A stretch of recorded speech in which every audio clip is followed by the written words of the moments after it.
ミをかばうやつも同罪だ。二人まとめて今日でクビだ。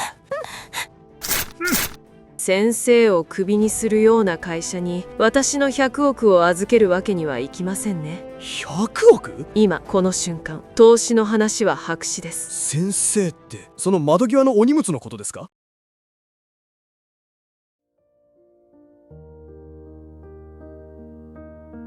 しおり、また入力ミスか。お前に払う給料はこの会社にとって最大の無駄なコストだ。おい九条、お前もだ。いつまでそこに座ってる？お前らみたいな負債が2人並んでいるだけで会社の資産価値が下がるんだ。さっさと消えろ。申し訳ありません。肩を落として席に戻るしおり。隣の席の九条が静かに霧吹きで観葉植物に水をやっている。しおりさん、あまり自分を責めないで。今日の集計資料を見せてもらいましたよ。数字の横に現場の担当者の名前が小さくメモしてあった。あれはあなたにしかできない丁寧な仕事です。九条さん、でも社長の言う通り、私は遅いしミスもするし。急ぐだけが仕事ではありません。おや、このガジュマル、新しい芽が出ましたよ。君が毎日社長に怒鳴られながらも欠かさず水を変えてくれていたからだ。見ててくれたんですか？ええ、窓際の席は景色がいい。会社の隅々までよく見えるんですよ。九条は古びたノートにペンを走らせる。しおりはまた日記かなと思いつつも救われる。しおり、お前にチャンスをやる。あの老害九条を合法的に解雇したい。あいつが勤務中にサボっている証拠をつかめ。あのノート、あそこに会社の悪口でも書いてるんだろ。盗んでこい。できなきゃお前が先にクビだ。葛藤するしおり。深夜、誰もいないオフィスで九条の机に向かう。ごめんなさい、九条さん。私、どうしてもこの仕事を失いたくないから。震える手でノートを開くしおり。そこには予想に反し、社員一人一人の美点が克明に記されていた。丸月丸日。営業の佐藤君。契約は取れなかったが、帰り際に取引先の玄関で一礼していた。彼はいずれ大化けするだろう。丸月丸日、しおりさん。初めての徹夜資料。彼女は誰よりも顧客の心に寄り添おうとしている。プレゼンで声が震えていたのは責任感の裏返しだ。君のその心の耳こそこの会社の未来だ。しおりの目から涙があふれ床に落ちる。自分の保身のために九条を裏切ろうとした自分を恥じる。私、なんてバカなことを。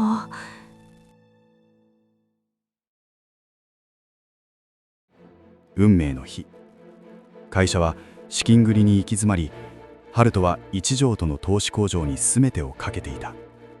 一条さん、我が社は徹底したコストカットを断行しました。ほら、あそこの窓際の老害も今日で解雇です。ゴミをかばうやつも同罪だ。二人まとめて今日でクビだ。そこまでになさい。浅ましい。先生をクビにするような会社に私の100億を預けるわけにはいきませんね。今この瞬間、投資の話は白紙です。100億？先生ってその窓際のお荷物のことですか？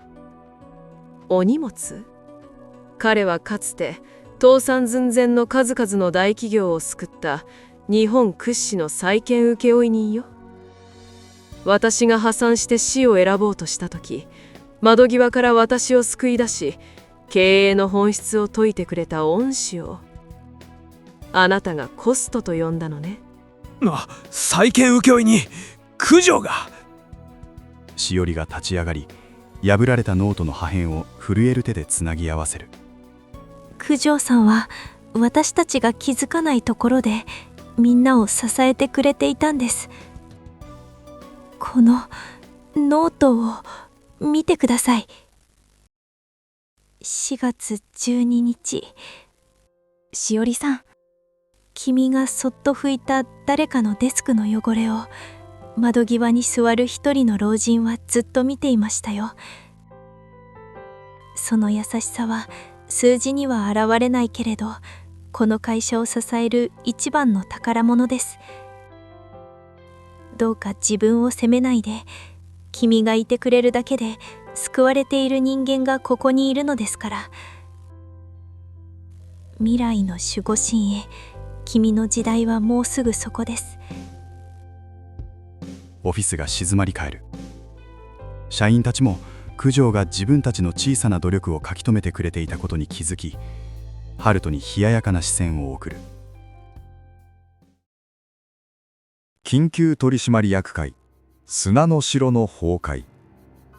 ハルト社長、一条ファンドからの100億の出資、白紙、さらには数々のハラスメント行為の告発。これは我が社始まって以来の不祥事だ。違います。あれは教育の一環で。それにあんな窓際の老害を一条さんが恩師だなんて誰が予想激だと。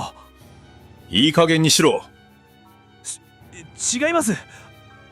貴軍がコストと切り捨てようとした九条さんは、この会社が創業期に倒産しかけた際、今の基盤を一人で作り上げた伝説の功労者だ。経営陣はみんな彼に恩義を感じていたんだぞ。九条さんは若い芽を育てたいと自ら平社員に退き、君の暴挙も黙って見守ってくださっていた。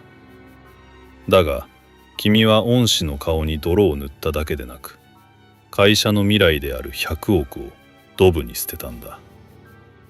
満場一致だ。ハルト君、君を社長職から解任する。そんな、俺の帝国が。先生、行かないでください。私、もっと先生から学びたい。今度は私が誰かを照らす番になりたいんです。しおりさん、私はただの窓際のおじいさんですよ。窓際からの景色は今日も綺麗ですね。九条は新しいまっさらなノートをしおりに手渡す。受け取るしおり。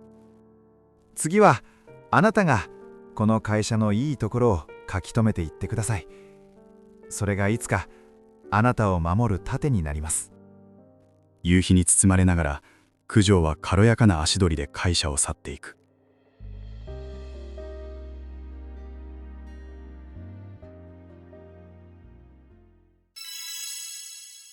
涙を拭いてください。九条さんのノートには実はあなたの頑張りも書かれているんですよ。でも正直に言いますね。これを知らずに明日も職場へ行くのはあなたの人生にとって大きな損失かもしれません。九条さんのように一生世界から守られる人と虚しく使い捨てられる人、その分かれ道がどこにあるのか、これを知れば明日からのあなたの職場の見え方は劇的に変わるはずです。禅の言葉に和言愛語という教えがあります。穏やかな笑顔と優しい言葉、それはどんな最新の AI や権力よりも人の心を救う力を持っています。九条さんが窓際で綴り続けたノート、それは誰も見向きもしなかったしおりさんへの世界で一番優しい表彰状でした。多くの人は数字や効率ばかりを追いかけて大切な徳を使い果たしてしまいます。でも九条さんは違った。窓際という静かな場所で誰かの良さを見つけ、言葉の花を贈る。そうして貯めた信頼という名の預金が最大の危機で彼をそして会社を救ったのです。社会という荒野で自分の価値を見失いそうになった時、どうか思い出してください。九条さんのようにあなたの見えない努力をそっと窓際で見守ってくれている存在が必ずいるということ。そしてその存在は今のあなた自身でもいいのですよ。誰にも気づかれなくても机を拭いた。誰にも褒められなくても丁寧に資料を作った。その一つ一つがあなたの魂に刻まれる最強の資産になります。もしよければ今日あなたが職場で飲み込んだ涙や誰にも言っていない小さな善行をコメント欄にそっと置いていってください。そこがあなたの新しいノートの1ページ目になります。あなたは今日頑張っている自分を許してあげることができましたか？あなたも明日誰かの一筋の光になれますように。このチャンネルはあなたが抱え込みすぎた荷物をそっと置くための場所です。明日のあなたは今日よりも少しだけ自分のことを好きになっているはずです。おやすみなさい。また次の夜に。